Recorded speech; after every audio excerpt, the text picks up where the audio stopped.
Bueno, colegas, sean todos bienvenidos a su canal. Mi nombre es Luis Alfonso Canchano Castro, estudiante de Instrumentación Quirúrgica octavo semestre. Y en el día de hoy vamos a hablar acerca de la anatomía del hígado, vesícula y vías biliares.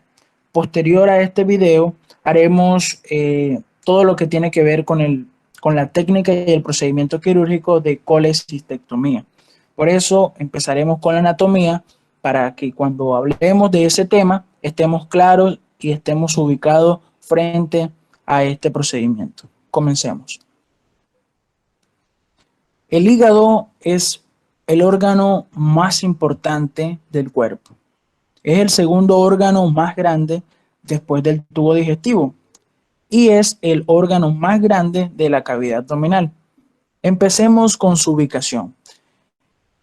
El hígado se encuentra ubicado en el cuadrante superior derecho, en una región conocida como hipocondrio derecho.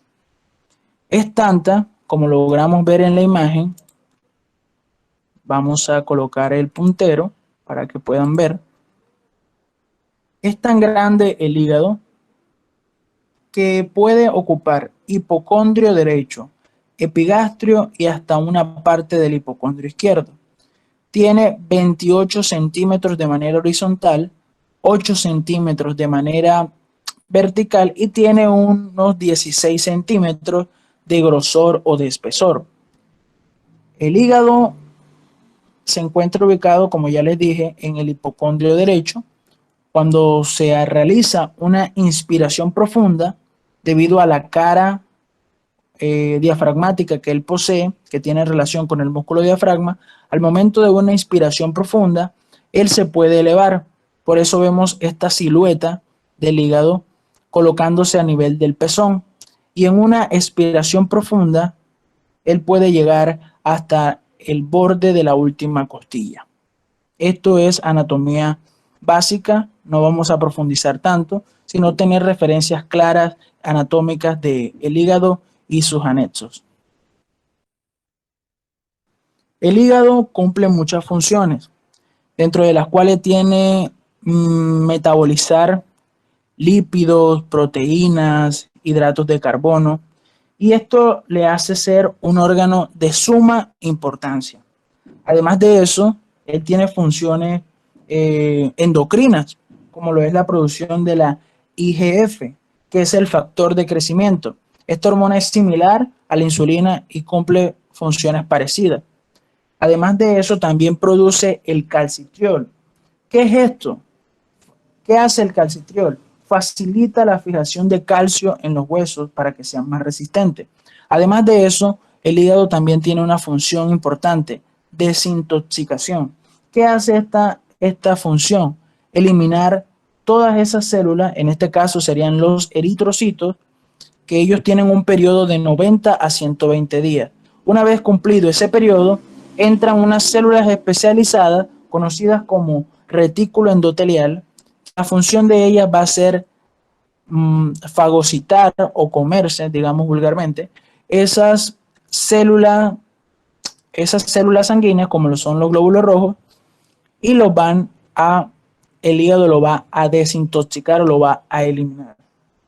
También el hígado cumple una función importante, como lo es metabolizar fármacos.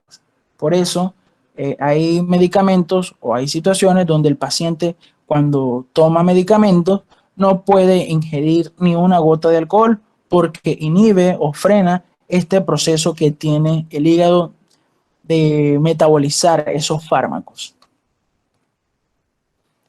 Continuando en su anatomía, el hígado se encuentra dividido. Como veíamos anteriormente en la diapositiva anterior, él está dividido gracias a la presencia de este ligamento.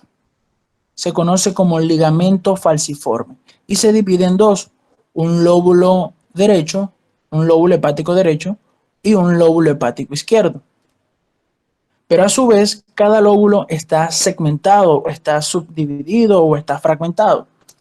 El lóbulo derecho, lóbulo hepático derecho, está subdividido en 6 segmentos y el lóbulo hepático izquierdo en 2 segmentos para dar un total de 8 segmentos. Pregunta de parcial. ¿Cuántos segmentos posee el hígado? 8 segmentos. Aunque en algunas literaturas se dice que que el hígado posee 9 segmentos, ya que el segmento 4 lo pueden dividir en segmento 4A y segmento 4B. Pero nosotros no entraremos a detallar esa anatomía, simplemente diremos que tiene 8 segmentos.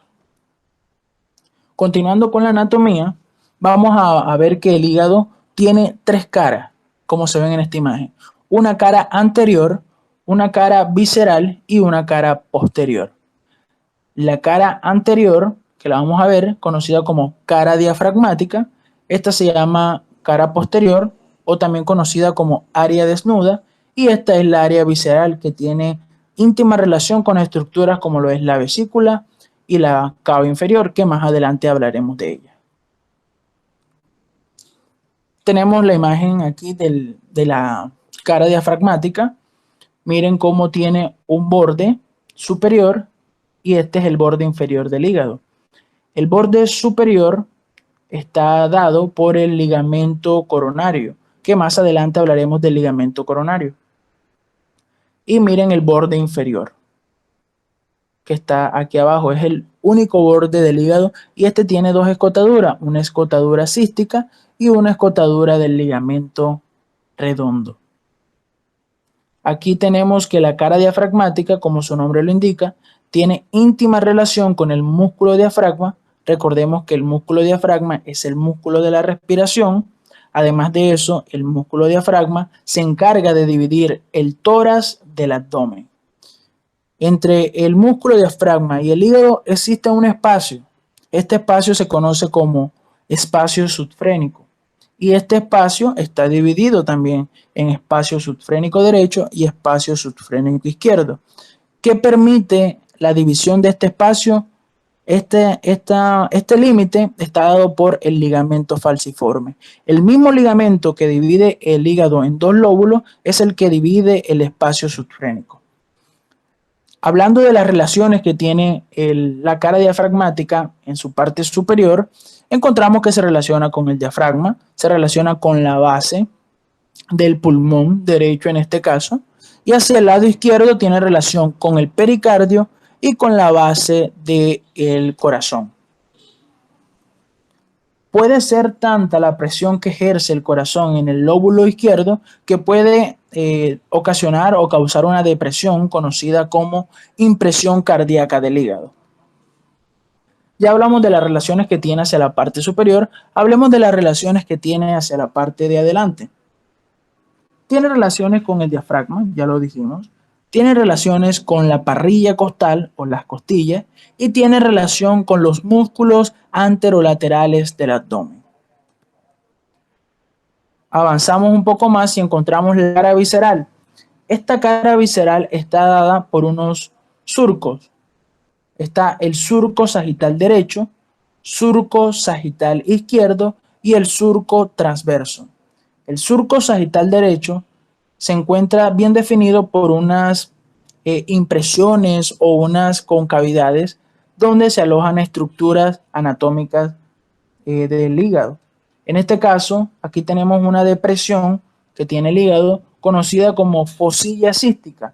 Esta fosilla cística le permite o le permite a la vesícula ubicarse allí y hacia la parte superior encontramos una depresión o un surco denominado surco de la cava inferior, que en este se ubica la vena cava inferior. Pregunta de examen: ¿dónde se encuentra ubicada la vesícula biliar? La vesícula biliar se encuentra ubicada en una depresión de la cara visceral del hígado conocida como fosilla cística. ¿Y dónde se encuentra la vena cava inferior? En la cara visceral, en una depresión del hígado conocida como surco de la cava inferior. En este lado tenemos el ligamento redondo. En el surco sagital izquierdo tenemos el ligamento redondo y en el surco sagital transverso o el surco transverso se encuentra todo lo que es el ilio hepático, que más adelante hablaremos de él.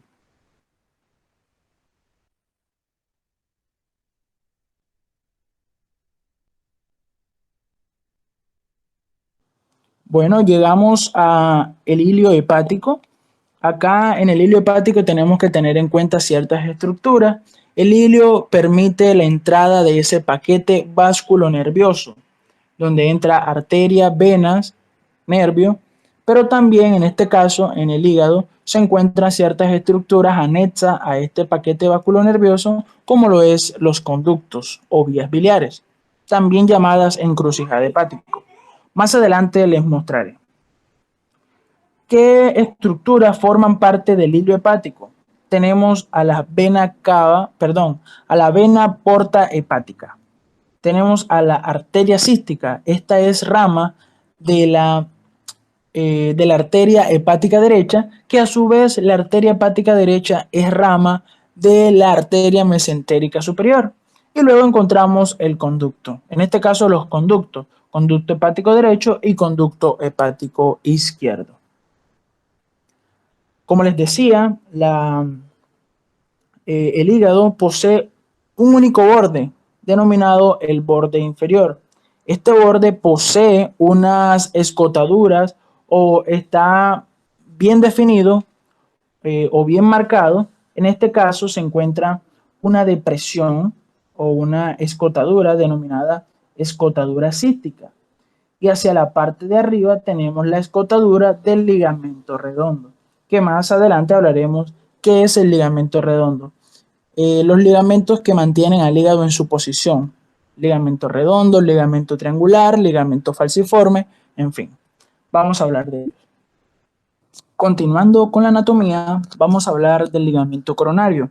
Este ligamento posee dos partes o dos hojas, una hoja anterior y una hoja posterior. Haremos el recorrido de la hoja anterior y luego el recorrido de la hoja posterior. Bueno, el ligamento coronario nace en el extremo derecho del hígado. Luego baja en forma de U hacia la mitad del hígado, convirtiéndose aquí en el ligamento falciforme, que recordemos que este ligamento divide al hígado en dos lóbulos. Luego asciende y termina hacia el extremo izquierdo del hígado. En el extremo izquierdo y en el extremo derecho están la hoja anterior del ligamento triangular izquierdo del hígado y la hoja anterior del ligamento triangular derecho del hígado. Ese es todo el recorrido que hace. Prácticamente del ligamento coronario nace o se originan todos los ligamentos del hígado. Ahora hablaremos del recorrido que tiene que hacer el ligamento coronario en su hoja posterior. Primero, él comienza aquí, como lo ubico en el cursor, comienza en el extremo izquierdo formando la hoja posterior del ligamento triangular izquierdo. ¿Se acuerdan que en el ligamento coronario, pero en la hoja anterior, como lo vemos aquí, se hablaba de el ligamento triangular izquierdo, pero desde una vista anterior, la hoja anterior, en este caso es la hoja posterior. Entonces nace aquí en la hoja posterior del ligamento triangular izquierdo, se dirige hacia el lóbulo caudado, que es esto de acá, es una depresión que tiene el hígado. Luego se dirige o desciende en forma de L para envolver el porta hepático, que es esto de acá, donde está la vena porta y los conductos. Luego sube, asciende, envolviendo al núcleo, a la depresión, al lóbulo caudado. Luego pasa o baja hacia el borde inferior de la cava inferior y termina en el extremo derecho del ligamento triangular, pero desde una vista posterior. Ese es todo el recorrido. Es un poco complejo o es un poco difícil de entender, pero es sencillo. Comencemos otra vez. Comienza en el ligamento triangular izquierdo en la parte posterior. Luego se dirige hacia el lóbulo caudado. Del lóbulo caudado desciende hacia el porta hepático, envuelve el sistema porta hepático formando una L, que es como se ve acá. Luego, el ligamento coronario rodea al lóbulo caudado, pasa de manera lateral por la cava inferior y luego llega hacia el borde inferior de la vena cava inferior y llega hacia el ligamento triangular derecho, pero en su parte posterior. Todo es desde una vista posterior, porque esta es la cara visceral del hígado. Continuando pues con su anatomía, vemos que tiene unos segmentos. Está el segmento mayor, este de acá, el segmento porta-hepático derecho y el segmento porta-hepático izquierdo. Esto es lo que nos divide o que nos permite tener los segmentos del hígado. Recordemos que estas son las arterias llegan, pero las venas salen. Entonces la saliencia de estas venas, de las venas porta-hepáticas, es lo que permite la fragmentación o la división del hígado en 8 segmentos. Aquí ya hablamos un poco más de la anatomía en conjunto. Vemos al hígado, vemos a la vesícula, vemos el duodeno, vemos las vías biliares y vemos al páncreas. Aquí ya tenemos una imagen más detallada. La vesícula biliar tiene 3 partes. Tiene un fondo, tiene un cuerpo y tiene un cuello. ¿Qué pasa con esto? Esta estructura se encuentra adherida, como ya lo hablamos en anatomía, al hígado.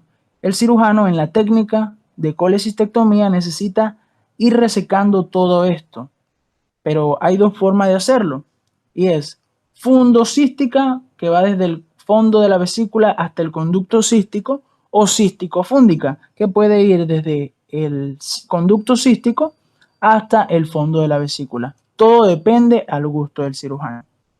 La vesícula tiene una capacidad de 50 a 60 centímetros cúbicos de bilis, tiene unos 8 a 10 centímetros de longitud y unos 4 centímetros de diámetro. Tenemos aquí los conductos o las vías biliares, también conocidas como encrucijada hepática. Tenemos al conducto hepático derecho, que se conecta con el lóbulo hepático derecho, y tenemos al conducto hepático izquierdo, que se conecta con el lóbulo hepático izquierdo. Luego ellos se unen, se anastomosan, formando el conducto hepático común. El conducto hepático común nace de la unión del conducto hepático izquierdo más el conducto hepático derecho. ¿Está claro hasta ahí? Luego, del conducto hepático común nace o se forma el conducto cístico. Y luego del conducto cístico aparece la vesícula, que la vesícula es un ensanchamiento de las vías biliares. Luego del conducto cístico y el conducto hepático común se forman o se anastomosan y se unen formando el conducto colédoco, que este conducto colédoco llega junto con el conducto pancreático a la segunda porción del duodeno, exactamente en una estructura conocida como ampolla del váter o papila mayor. El conducto el conducto colédoco y el conducto pancreático tienen un esfínter en común, conocido como esfínter de Oddi. ¿Qué hace este esfínter? Permite el paso de la sustancia de la bilis y del jugo pancreático hacia el duodeno para la síntesis y absorción de ácidos grasos. Luego aquí tenemos un poco más de la anatomía acerca del triángulo de Calot. El triángulo de Calot es un punto de referencia triangular donde está compuesto por el borde inferior del lóbulo derecho, conducto cístico, conducto hepático común y la arteria cístico.